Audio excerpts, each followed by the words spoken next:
BO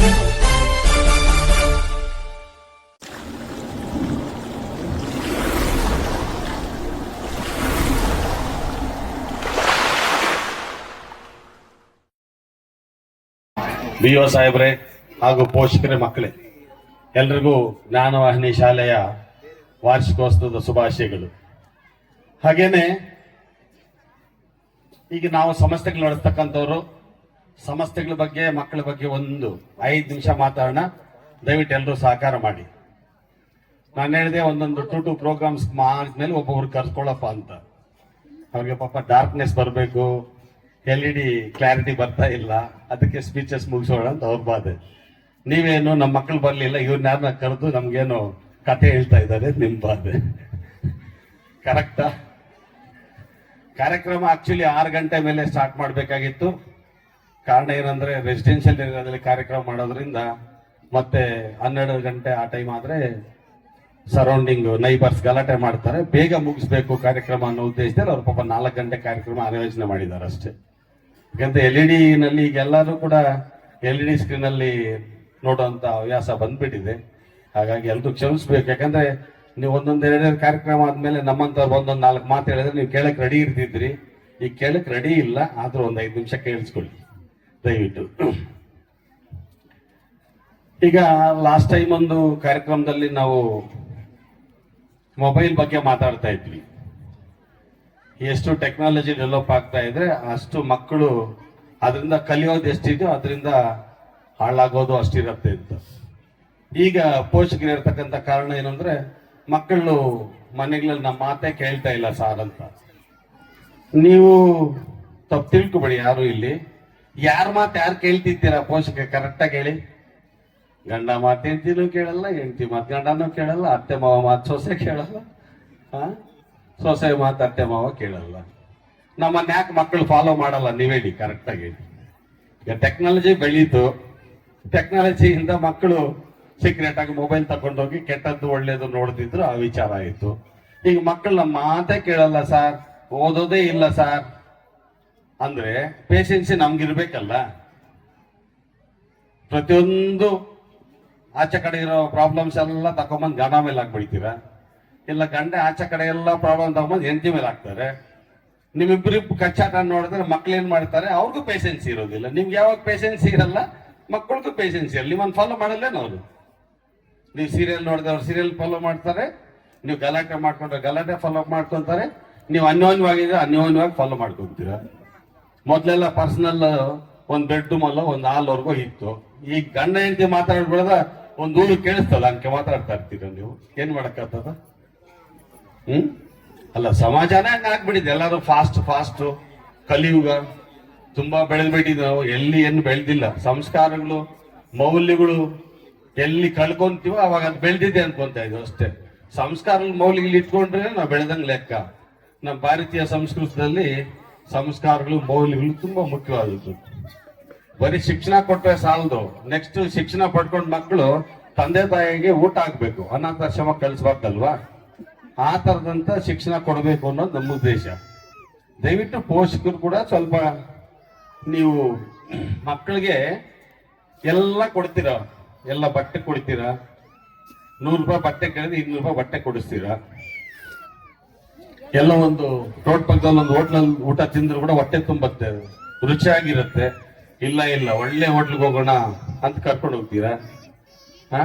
ನೀವೇನ್ ಮಾಡಿದ್ರು ಕೂಡ ಮಕ್ಕಳಿಗೆ ಕಷ್ಟ ಕೊಟ್ಟಿಲ್ದೀರ ನೀವು ನಟಿಸ್ತಾ ಇದ್ದೀರಾ ತಂದೆ ತಾಯಿ. ಇದು ತುಂಬಾ ತಪ್ಪಲ್ವಾ? 100 ರೂಪಾಯಿ ಕೇಳಿದ್ರೆ ನಮ್ಮ ಹತ್ರ 25 35 ಅಂತ ಕಳ್ಸಿ. ಇವತ್ತು ಕೇಳಿದ ತಕ್ಷಣ ಇವತ್ತು ಯಾಕೆ ಕೊಡಿಸ್ತೀರಾ ನೀವು? ಇವತ್ತು ಕೇಳಿದ್ರೆ 4 ದಿನ ಸತಾಯಿಸಿ ಕೊಡಿಸಿ, ಮಕ್ಳಿಗೆ ಪೇಷನ್ಸಿ ಬರುತ್ತೆ. ಅವಾಗ್ಲೇ ಹೇಳ್ದೆ, ಯಾಕೆ ಗಲಾಟೆ ಮಾಡ್ಕೊಂತ ಮನೆಗಳಲ್ಲಿ ಅಂದ್ರೆ ಸಣ್ಣದ್ ಕೇಳಿದ ತಕ್ಷಣ ಇಂಟಿಗೆ ತಂದು ಕೊಟ್ಬಿಡ್ಬೇಕು. ಗಂಡ ಮನೆಗೆ ಬಂದ ತಕ್ಷಣ ಏನ್ ಬೇಕಾದ್ ಮಾಡಿಕ್ ಬಿಡ್ಬೇಕು. ಆಯ್ಮನ್ಗೆ 4 ಅಲ್ಲಿ ಇರ್ತದ. ಆಚೆ ಇದನ್ನ ಕಷ್ಟಪಟ್ಟಿದ್ ಮಾತ್ರಕ್ಕೆ ಬಂದು ಮನೆಯಲ್ಲಿ ಹೋದ್ ಗಲಾಟೆ ಮಾಡ್ತಾರೆ. ಇಲ್ಲ, ನೀವು ಅವ್ರ ಮೇಲೆ ಬೀಳ್ತೀರ, ಅವ್ರು ನಿಮ್ಮ ಮೇಲೆ ಬೀಳ್ತೀರ. ಅವ್ರು ಎಲ್ಲಿ ಬರುತ್ತೆ ಸಂಸ್ಕಾರಗಳು? ದಯವಿಟ್ಟು ನಮ್ಮ ಶಾಲೆಗಳಲ್ಲಿ ಇದು ಅನುಭವಿಸ್ತಾ ಇರ್ತಕ್ಕಂಥದ್ದು. ಮಕ್ಕಳು ಶಿಕ್ಷಕರ ಮಾತು ಬಿಟ್ರೆ ಪೇರೆಂಟ್ಸ್ ಮಾತು 90% ಕೇಳ್ತಾ ಇಲ್ಲ. ಇಲ್ಲಿ ಬರ್ತಿರ್ತಕ್ಕಂಥ ಪೇರೆಂಟ್ಸ್ ಅಲ್ಲಿ ಎಷ್ಟು ಮಕ್ಕಳು ನಿಮ್ ಮಾತು ಕೇಳ್ತಾ ಇದ್ದಾರೆ? ಕರೆಕ್ಟ್ ಆಗಿ ಹೇಳಿ, ಪ್ರಾಮಾಣಿಕವಾಗಿ ಹೇಳಿ. ಕೈ ಎತ್ರಿ, ಎಷ್ಟು ಜನ ನಿಮ್ಮ ಮಕ್ಕಳು ಕರೆಕ್ಟಾಗಿ ನಿಮ್ಮ ಮಾತು ಕೇಳ್ತಾರಂತ? ಯಾರು ಎತ್ತಲಿಲ್ಲ ಅಂದ್ರೆ ಕೇಳಲ್ಲ. ಯಾಕೆ ಕೇಳಲ್ಲ ಅಂದ್ರೆ ತಂದೆ ತಾಯಿನಲ್ಲೇ ಪೇಷನ್ಸಿ ಇಲ್ಲ.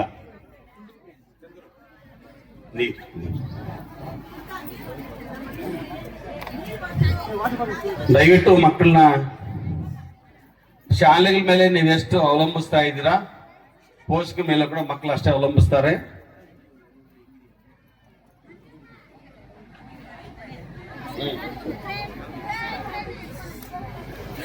ಇಪ್ಪತ್ನಾಲ್ಕು ಗಂಟೆಯಲ್ಲಿ ಮಕ್ಕಳು ನಮ್ಮ ಹತ್ರ ಇರೋ 5 ಅವರು.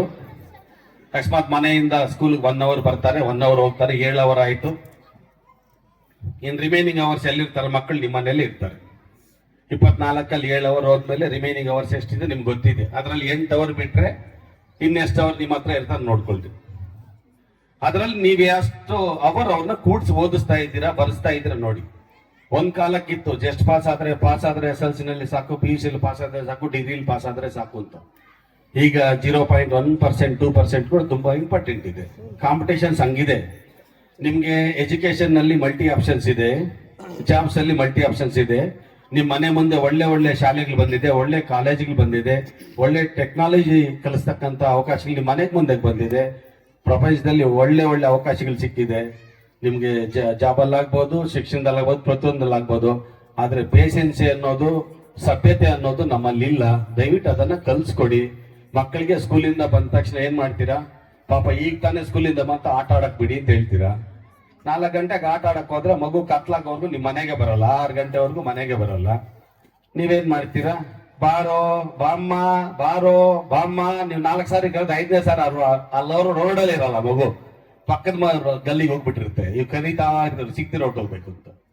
6 ಗಂಟೆಗೆ ಬರ್ತಾನೆ, ಅದು ಇದು ಆಟ ಆಡಿರ್ತಾನೆ, ಸುಸ್ತಾಗಿರ್ತಾನೆ. ಬಂದ ತಕ್ಷಣ ಏನೋ ಒಂದು ಹೋಮ್ವರ್ಕ್ ಕೊಟ್ಟಿರ್ತಾನೆ, ಗಬ ಒಂದು ಬರ್ದು ಬಿಡೋದು.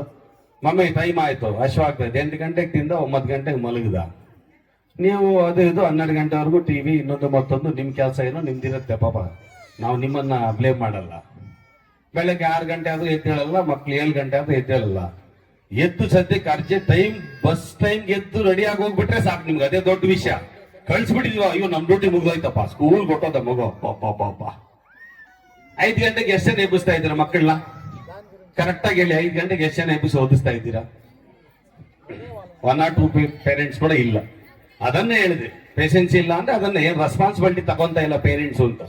ಮಗು ಶಾಲೆಯಿಂದ ಬಂದ ತಕ್ಷಣ ಕೈಕಾಲ್ ಮಕ ತೊಳಿಯಪ್ಪ, ಏನಾದ್ರು ತಿಂಡಿ ತಿನ್ನಪ್ಪ, ಇಲ್ಲ ಹಾಲು ಕುಡಿಯಪ್ಪ, ಹೋಮ್ವರ್ಕ್ ಎಲ್ಲ ಕೊಟ್ಟರು ಬರೀ ಅಂತ ಹೇಳ್ರಿ. 5-6 ಗಂಟೆವರೆಗೂ ಬರೀತಾರೆ.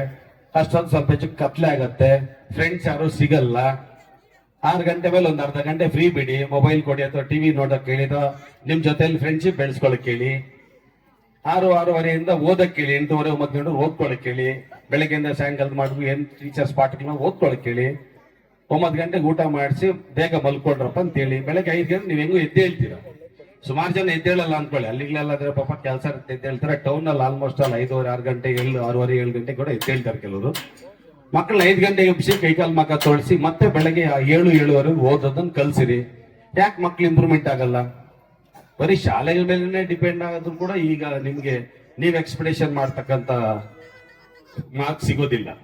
ಮಾರ್ಕ್ಸ್ ಜೊತೆಗೆ ಈಗ ನಿಮ್ಗೆ ನೋಡ್ತಾ ಇದ್ರೆ ಬೇರೆ ಆಕ್ಟಿವಿಟೀಸ್, ಸ್ಕಿಲ್ಸ್, ಪ್ರೋಗ್ರಾಮ್ಸ್ ಎಲ್ಲ ಕೊಡಬೇಕು. ಈಗ ಮಕ್ಕಳು ಬರೀ ಪುಸ್ತಕ, ಬರೀ ಮಾರ್ಕ್ಸ್ ಕಡಿದ್ರೆ ಸಾಲದು, ಕೈಯಲ್ಲಿ ಕೆಲಸ ಇರಬೇಕು. ಅದನ್ನೇ ಸ್ಕಿಲ್ಸ್ ಅನ್ನೋದು. ಸ್ಕಿಲ್ಸ್ ಸಮೇತ ಈಗ ಶಿಕ್ಷಣ ಕೊಡ್ಬೇಕು ಅಂದ್ರೆ ಬುಕ್ಸ್ ಜೊತೆಗೆ ಬೇರೆ ಆಕ್ಟಿವಿಟೀಸ್ ನ ಶಾಲೆಗಳಲ್ಲಿ ಕೂಡ ಮಾಡಿಸ್ತಾ ಇರ್ತಾರೆ. ಸಮಯ ಎಲ್ಲಿರತ್ತೆ? ಹಾಗಾಗಿ ದಯವಿಟ್ಟು ನಿಮ್ಮ ಹತ್ರ ಮಗು ಒಂದು 15-17 ಅವರ್ ಒಂದು ದಿನಕ್ಕೆ ನಿಮ್ಮ ಹತ್ರ ಇರೋದ್ರಿಂದ ದಯವಿಟ್ಟು ನೀವೆಲ್ಲರೂ ಕೂಡ ಪೋಷಕರು ಕೇರ್ ತಗೊಂಡು ನಿಮ್ಮ ಮಕ್ಕಳ ಉನ್ನತ ಜೀವನಕ್ಕಾಗಿ ನೀವೆಲ್ಲ ಸಹಕಾರ ಕೊಡಿ. ನೀವೆಲ್ಲ ಖರ್ಚು ಮಾಡ್ತಿದ್ದೀರಾ, ಅವ್ರಿಗೆ ನನ್ನ ಪ್ರಕಾರ ಮಕ್ಕಳಿಗೆ ನೀವು ಕಷ್ಟ ಗೊತ್ತಾಗ್ಬೇಕು. ನೀವು ಒಂದು 100 ರೂಪಾಯಿ ಸಂಪಾದನೆ ಮಾಡಕ್ಕೆ ಎಷ್ಟು ಕಷ್ಟ ಪಡ್ತಿದ್ದೀರಾ, ಖರ್ಚು ಮಾಡೋದಷ್ಟು ಈಸಿ ಇಲ್ಲ ಅನ್ನೋದು ಅವ್ರಿಗೆ ಗೊತ್ತಾಗ್ಬೇಕು. ಜೊತೆಗೆ ಶಿಕ್ಷಣದ ವ್ಯಾಲ್ಯೂ ಗೊತ್ತಾಗ್ಬೇಕು, ಜೀವನದ ವ್ಯಾಲ್ಯೂ ಗೊತ್ತಾಗ್ಬೇಕು. ನೀವು ಕತೆಗಳು ಹೇಳ್ಬೇಕು. ಮೊದಲು ಮನೆಗಳೆಲ್ಲ ಅಜ್ಜಿ ತಾತ ಇರ್ತಾ ಇದ್ರು, ಅವ್ರ ಕಷ್ಟ ಸುಖ ಎಲ್ಲ ತಿಳಿಸ್ತಾ ಇದ್ರು, ಅವ್ರ ಒಂದಲ್ಲ ಒಂದು ಕಲ್ತ್ಕೊಂತ ಇದ್ರು. ಈಗ ನೀವು ಅವ್ರಿಗೆ ಎಲ್ಲಿ ಹೇಳ್ತೀರಾ? ಕತೆ ಹೇಳಕ್ಕೂ ಟೈಮ್ ಇರಲ್ಲ ನಿಮ್ಗೆ. ಅವ್ರನ್ನ ಒಂದು ಅರ್ಧ ಗಂಟೆ ಕೂಡ್ಸಿ ಅವ್ರಿಗೆ ಹೇಳ್ಕೊಡಕ್ಕೂ ಪೇಷನ್ಸ್ ಇರಲ್ಲ. ನೀವು ಮನೆಗಳಲ್ಲಿ ಒಂದು ಟೈಮ್ ಟೇಬಲ್ ಹಾಕೊಳ್ಳಲ್ಲ. ಶಾಲೆಗೆ ಹೋದ್ರೆ ಸಾಕು, ಇನ್ನೊಂದು 1000 ರೂಪಾಯಿ ಜಾಸ್ತಿ ಕೊಟ್ಬಿಡ್ತೀವಿ ಸರ್, ನೀವೇ ಟ್ಯೂಷನ್ ಕೂಡ ಮಾಡಿ ಕಳ್ಸ್ಬಿಡಿ ಅನ್ನೋ ಸ್ಥಿತಿನಲ್ಲಿ ಇರ್ತಾರೆ ನಮ್ಮ ಪೇರೆಂಟ್ಸ್. ಇನ್ನ ಕೆಲವರು ಹೇಳ್ತಾರೆ ಟ್ಯೂಷನ್ ಕಳಿಸ್ತಾ ಇದಾರೆ ಅಂತ. ಇಲ್ಲಿ ಯಾರು ಟ್ಯೂಷನ್ ಮಾಡೋರು ಬೇಜಾರು ಮಾಡ್ಕೊಡಿ.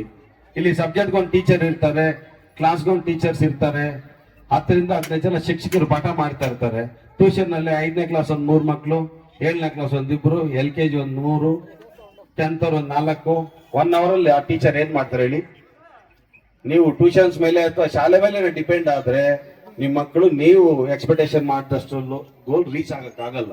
ದಯವಿಟ್ಟು ಪೋಷಕರೇ, ನೀವು ಖರ್ಚು ಮಾಡ್ತಾ ಇದ್ದೀರಾ, ಎಷ್ಟು ಬೇಕಾದ್ರೂ ಕಟ್ತೀವಿ ಅಂತ ಹೇಳ್ತೀರಾ, ಆದ್ರೆ ನಿಮ್ ಕಡೆಯಿಂದ ಸಹಕಾರ ಇಲ್ದಿರ ಬರೀ ಶಾಲೆಗಳ ಮೇಲೆ ಡಿಪೆಂಡ್ ಆದ್ರೆ ಕಷ್ಟ ಆಗುತ್ತೆ. ದಯವಿಟ್ಟು ಆಸ್ ಎ ನಾವು ಮ್ಯಾನೇಜ್ಮೆಂಟ್ ಆಗಿ ನಿಮ್ಮ ಹತ್ರ ರಿಕ್ವೆಸ್ಟ್ ಮಾಡ್ತಿದ್ದೀವಿ ಅಷ್ಟೇ.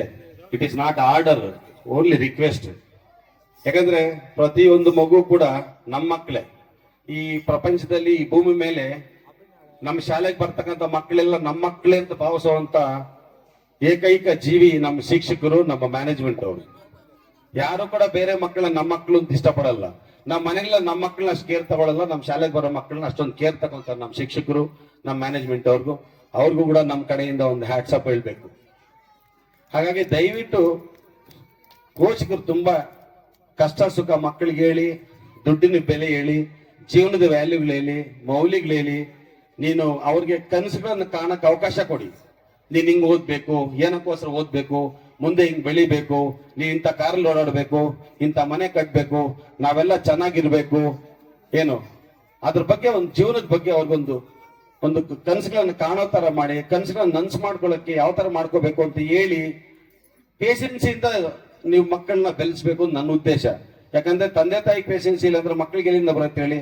ಇನ್ನೊಂದಂದ್ರೆ ನಾವು ಮನೇಲಿ ನಡ್ಕೊಳ್ಳೋದನ್ನ ನಮ್ಮ ಮಕ್ಕಳು ಫಾಲೋ ಮಾಡ್ತಿರ್ತಾರೆ. ದಯವಿಟ್ಟು ಅದನ್ನ ಇನ್ಮೇಲೆ ಅದ್ರ ಗುಟ್ಟಾಗಿ ನಿಮ್ದೇನ ಸಮಸ್ಯೆ ಇರಲಿ ಇನ್ನೊಂದು ಮತ್ತೊಂದು ಗುಟ್ಟಾಗಿ ಮೇಂಟೈನ್ ಮಾಡಿ. ಮಕ್ಕಳು ಮುಂದೆ ಸ್ವಲ್ಪ ಶ್ರೀಮಂತಿಕೆ ತೋರಿಸ್ತೀರಾ, ಏನಿದೆ ಅದನ್ನ ವಾಸ್ತವಾಂಶ ತೋರಿಸಿ ಮುಂದೆ ಜೀವನ ಹೇಗಿರುತ್ತೆ ಅಂತ ಅವ್ರಿಗೆ ಒಳ್ಳೆ ಮಾತುಗಳಲ್ಲಿ ಹೇಳಿ.